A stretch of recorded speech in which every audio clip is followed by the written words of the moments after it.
Hello friends, कैसे हैं। मैं स्मिता माथुर और मेरे यूट्यूब चैनल में आप लोग का बहुत बहुत स्वागत है, अभिनंदन है।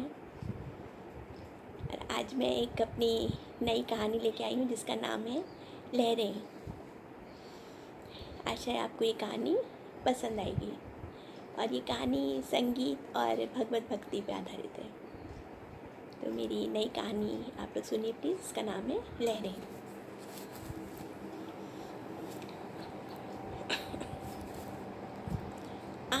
वातावरण में स्वर लहरियाँ गूंज रही हैं लहरों सी, जैसे वातावरण में संगीत की लहरें से उठ रही हो। ऐसा साफ सुथरा पवित्र मंदिर का प्रांगण और उसमें देव की मूर्ति पीले पुष्पों से आच्छादित। वो झूम रही है, गा रही है। आशा, आशा नामी है उसका।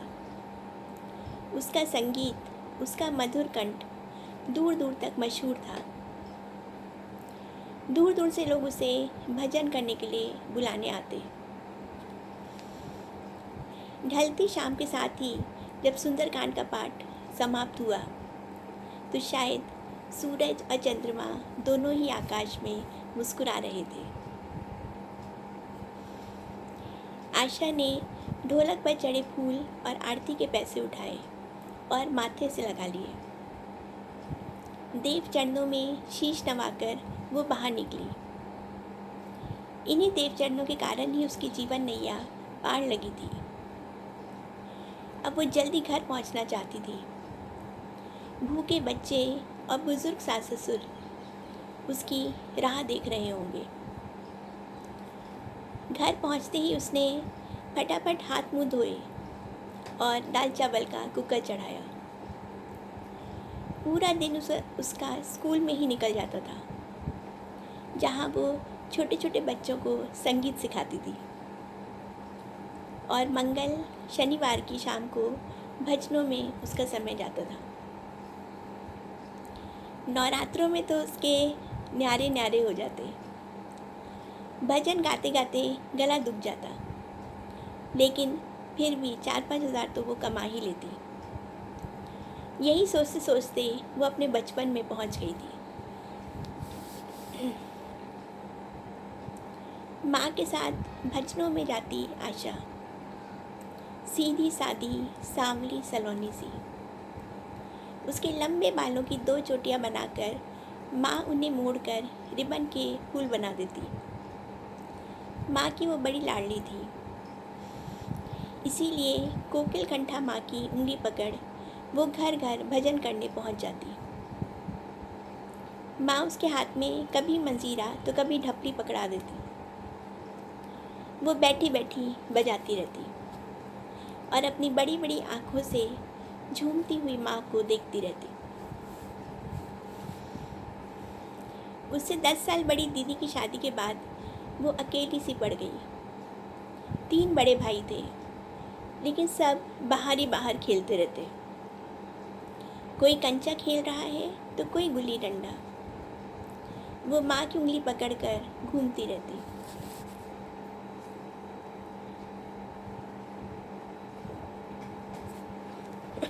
आप लोग भी अपनी चाय ले लीजिए, चाय पीते पीते कहानी सुनिए। लेकिन उसके बाद ही उसकी ज़िंदगी में वज्रपात हुआ। बड़ी दीदी की शादी के बाद पता नहीं माँ को क्या बीमारी लगी कि वो रात रात भर तड़पती रहती। आज बड़े होने के बाद उसको समझ में आता है कि माँ को छाती का कैंसर था। निम्न मध्यम वर्गीय पिता इतना महंगा इलाज कैसे कराते। साल भर के अंदर ही माँ उन सबको छोड़कर चली गई थी। वो तो दुख से बावली सी हो गई थी। घंटों कोनों में छुप छुप कर रोती रहती।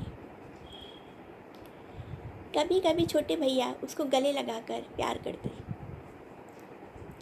किशोरावस्था में कदम रखती लड़की का ध्यान कौन रखेगा, ये बड़ी समस्या हो गई। पिता तो जैसे साधु सन्यासी ही हो गए थे। सुबह शाम 1-1 घंटे पूजा करते और फिर भाइयों के साथ मिलकर कच्चा पक्का खाना बनाते। घर के सात्विक वातावरण का बच्चों पर गहरा असर हुआ। सुबह की शुरुआत पिता के गायत्री मंत्र ओम भूर्भुवस्सुवः तत्सवितुर्वरेण्यं भर्गो देवस्य धीमहि धियो यो न प्रचोदयात् स्वाहा के उच्चारण से होती और घर धूप और अगरबत्ती की खुशबू से महकता रहता। माँ के जाने के बाद भाइयों का बचपना जैसे ख़त्म ही हो गया था। वो मन लगाकर बड़े ध्यान से पढ़ते और उनके साथ बैठकर आशु भी पढ़ती। बच्चे की रुचि को देखकर पिता ने उसके लिए संगीत के शिक्षक लगा दिए।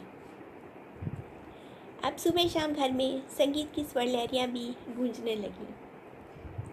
सारे गामा के मधुर स्वर में वो अपने सारे दुख भूल गई। उसे संगीत से इतना लगाव था कि वो रोज़ सुबह उठकर पहले संगीत का रियाज करती और फिर विद्यालय जाती। घर के संस्कारी वातावरण ने उसके व्यक्तित्व को निखार दिया था। बीच बीच में कभी जब दीदी आती तो वो उसे संसार की और नारी जीवन की ऊंच नीच भी समझा देती। चलिए अब इससे आगे की कहानी नेक्स्ट एपिसोड में, और आशा है आपको मेरी कहानियाँ और लेख और कविताएं पसंद आ रही होंगी। तो अगर आपको पसंद आए तो प्लीज़ मेरी यूट्यूब चैनल को सब्सक्राइब करिए और अपने फ्रेंड्स को और अपने रिलेटिव्स के साथ भी इसको शेयर करिए। तो धन्यवाद। आगे की कहानी अगले एपिसोड में। बाय।